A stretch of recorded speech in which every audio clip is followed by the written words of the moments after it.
ces quelques images assez surprenantes pour parler de l'Église me semblait intéressant à méditer, pour trouver une lumière pour notre marche commune à la suite du Christ, notre mission commune. Première image qui frappe, le parfum.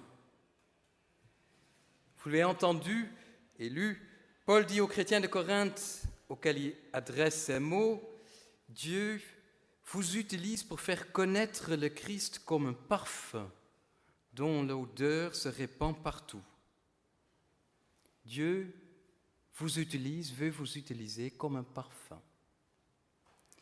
C'est poétique et c'est original pour parler de la vie chrétienne, de la vie d'Église. Nous y revenons.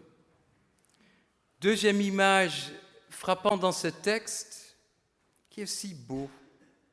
Vous êtes une lettre ouverte du Christ, écrite par l'Esprit Saint qui habite dans nos cœurs. Une lettre ouverte du Christ, destinée à tous, où chacun peut reconnaître quelque chose, trouver quelque chose de ce qui est le Christ, mais vous l'êtes par notre vie ensemble. Troisième image est plus difficile à saisir dans le texte. Je pense qu'il vous a échappé comme à la première lecture de ce texte. Et c'est une image un peu étonnante qui est typique pour l'Antiquité, mais nous dérange peut-être un peu. C'est celle d'un cortège, d'une armée victorieuse qui entre dans une grande ville au milieu d'une foule de spectateurs, avec à sa tête le chef de guerre qui amène son armée à la victoire. Comme je viens de le dire, une image un peu étrange pour nous, mais pas tant que ça dans l'Antiquité. Et pour Paul et ces hommes et femmes de chrétiens de Corinthe, ils avaient vu cela, vécu cela, cette entrée d'une armée victorieuse dans la ville. C'est à cela que Paul pense, je pense au début du texte, quand il dit « Loué soit Dieu », quand il nous entraîne sans cesse dans le cortège de la victoire du Christ.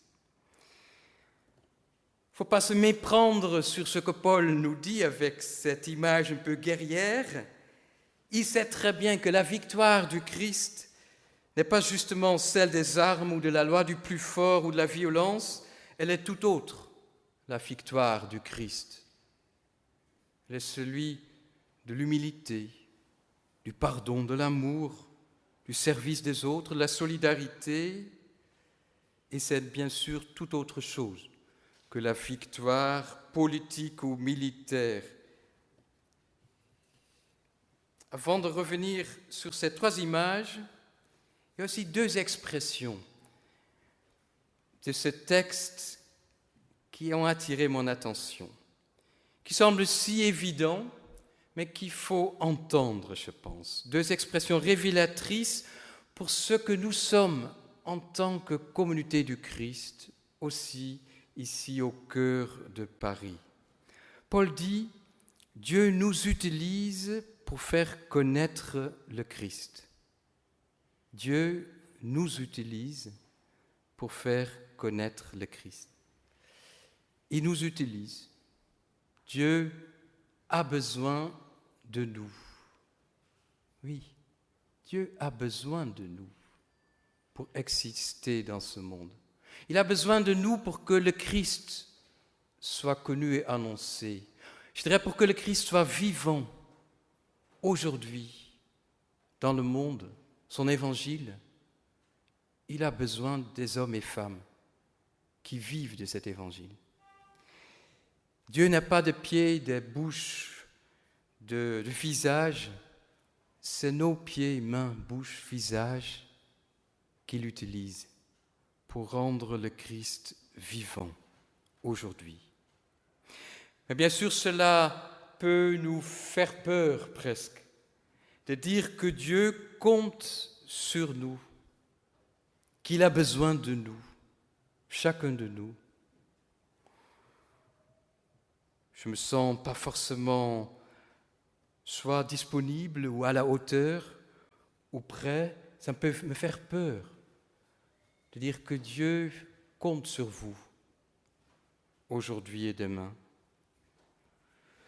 C'est pourquoi il faut peut-être rappeler cette parole de Saint Augustin qui répétait souvent Saint Augustin. Ce que Dieu nous demande, il nous donne toujours d'avance. Ce que Dieu nous demande, et c'est bien aussi de dire ça à ceux qui portent le ministère d'un conseil presbytéral, en tant que président, vice-président, toutes les... Ce que Dieu nous demande, il nous le donne. Parole de Saint Augustin. Oui, il nous donne par son esprit, par sa parole, par la communauté de frères et sœurs qui nous donne, pour nous soutenir, pour avancer ensemble. Il donne le nécessaire pour nourrir notre foi, pour renforcer, élargir notre amour les uns pour les autres, pour approfondir notre espérance dans ce monde qui doute beaucoup de lui-même, un monde angoissé, compliqué. Ce que Dieu nous demande, il nous donne. C'est-à-dire, autrement, la grâce précède nos engagements, nos œuvres, comme disait Luther. Et Dieu merci. Paul le dit d'ailleurs très clairement dans ce texte. En effet, nous ne pouvons prétendre à aucune façon être capables d'accomplir une telle œuvre par nous-mêmes. Ce que nous sommes capables de faire vient de Dieu, c'est lui qui nous a rendus capables d'être serviteurs d'une nouvelle alliance, celle qui est inscrite dans nos cœurs par le Saint-Esprit. Paul dit aussi, dans le même texte au début, à méditer aussi. Dieu nous entraîne sans cesse derrière le Christ. Dieu nous entraîne sans cesse. Je la trouve belle, cette expression. À méditer pour nos vies. Parce que oui, c'est bien cela. Dieu, quand nous venons ici ensemble au culte, quand nous vivons nos engagements, nos activités, quand nous écoutons surtout l'Évangile ou une parole de Dieu, c'est Dieu qui nous entraîne sans cesse. Il nous entraîne sans cesse à aimer davantage. Il nous entraîne sans cesse vers l'autre. Il nous entraîne sans cesse à la solidarité avec ceux qui souffrent. Sans cesse cet appel. Dieu nous entraîne sans cesse sur le chemin du Christ. Il nous entraîne sur un chemin qui refuse de nous laisser réduire à l'individualisme ambiant de notre société, à refuser de nous réduire à être d'abord des objets ou des acteurs de consommation au cœur de notre vivre ensemble, en quelque sorte. Non, l'être humain est plus qu'un objet ou un acteur de consommation. Nous sommes plus. Nous aspirons à plus. Notre humanité est bien plus que cela. Et l'Évangile nous le redit sans cesse. On peut dire que l'Église, c'est un lieu d'entraînement pour chacun de nous, pour vivre cela, pour vivre l'Évangile. Mais cet entraînement, on peut aussi, ça commence déjà, je dirais, quotidiennement, à la maison, peut-être en prenant le temps pour écouter une petite parole de Dieu, se laisser interpeller, orienter, encourager, consoler par Dieu lui-même, pour qu'il nous entraîne sur ces chemins. C'est une illusion qu'on peut être chrétien seul sans la communauté. Parce que la communauté est ce lieu d'entraînement que nous avons tous besoin. Nous savons tous que prier seul, c'est pas facile. Prier ensemble, c'est bien plus facile, je dirais plus gai. La louange, ensemble, c'est bien plus gai et joyeuse que seul quand j'essaie de louer le Seigneur. Aïe, pas facile. Mais ensemble, l'Église, c'est aussi ce lieu d'entraînement que nous avons tous besoin. Tout sportif sait que pour aller plus loin, et aujourd'hui, nous voyons ces images, même ces personnes handicapées. Hier soir, j'ai regardé un match de ping-pong de 2 personnes qui n'avaient pas leurs jambes, une partie de leurs bras. C'était fantastique. Mais quel entraînement pour y arriver? Est-ce qu'on peut être chrétien sans entraînement? Je ne le pense pas. Revenons aux 3 images. Le parfum, ce matin avec les enfants, nous avons parlé du parfum, nous avons même versé un peu de parfum. Le parfum n'a pas besoin de paroles.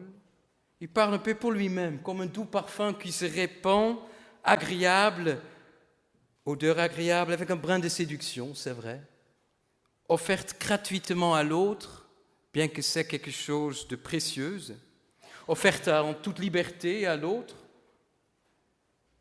Le parfum attire, fleurie et légère. Quelle belle image pour parler de l'Église, peu insolite.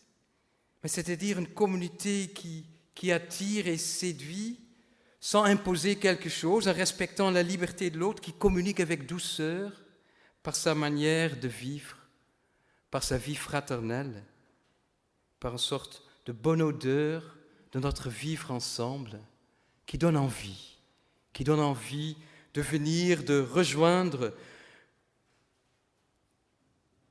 Paul dit, vous êtes un parfum pour le Christ.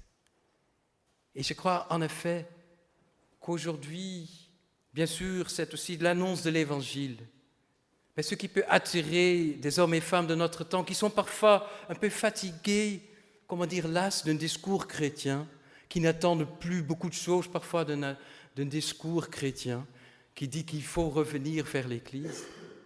Je pense qu'une communauté vivante, fraternelle, où le doux parfum de la douceur du Christ et l'humilité du Christ soit réellement vécu par des hommes et des femmes, que cela attire comme un doux parfum, en toute liberté.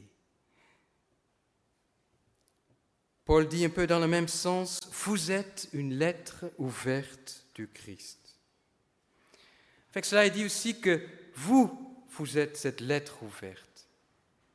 Les frères et sœurs, ce que les autres peuvent lire, c'est à travers vous votre manière d'être ensemble, qui est le premier message que nous envoyons aux autres.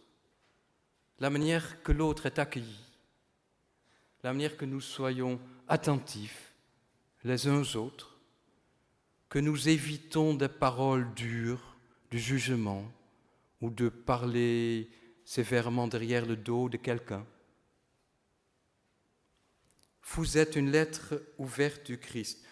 Toute personne qui travaille un peu dans la communication le sait, que nous communiquons d'abord par notre manière d'être, même avant nos paroles ou nos discours.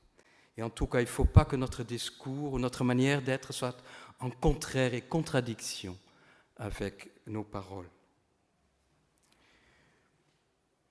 Je pense qu'aujourd'hui encore, dans notre société déchristianisée, qu'une communauté vivante, fraternelle, accueillante peut être une lettre lisible et crédible du Christ pour les autres. Jésus lui-même prenait 2 autres images en disant à ses disciples, vous êtes le sel de la terre ou la lumière de la terre, qui dit en quelque sorte la même chose. Un dernier mot sur l'image du cortège, peu surprenante. Encore tout à l'heure, je discutais avec quelqu'un qui était là ce matin et qui disait cette image, je trouvais c'est un peu difficile, ce cortège d'une armée derrière la victoire du Christ. Mais quelle autre victoire auquel Jésus invite des hommes et femmes à se ranger derrière lui. Lui qui était victime de la violence, de la haine, des hommes, et qui face à cela a pardonné, a continué à aimer tous et chacun.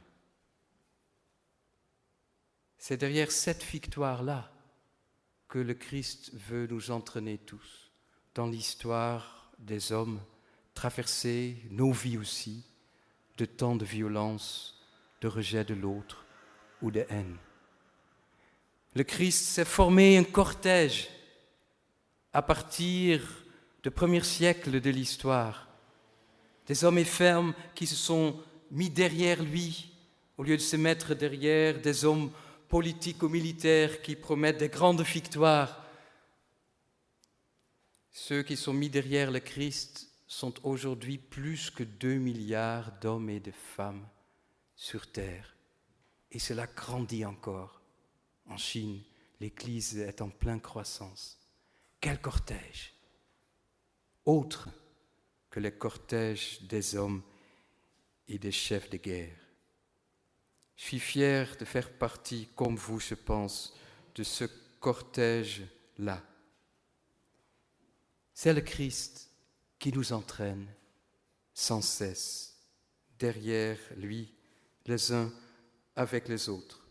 C'est lui qui est notre espérance, la seule raison de notre vie ensemble, notre marche commune. Que nous soyons, avec la grâce de Dieu et par la puissance de son Esprit, une lettre ouverte du Christ pour les autres. Cette année encore, dans les années à venir, un parfum qui répand une bonne odeur par notre vie fraternelle, notre vie commune de l'Évangile, au cœur de cette grande ville de Paris, où tant d'hommes et de femmes ont besoin de vraie espérance pour leur vie. Amen.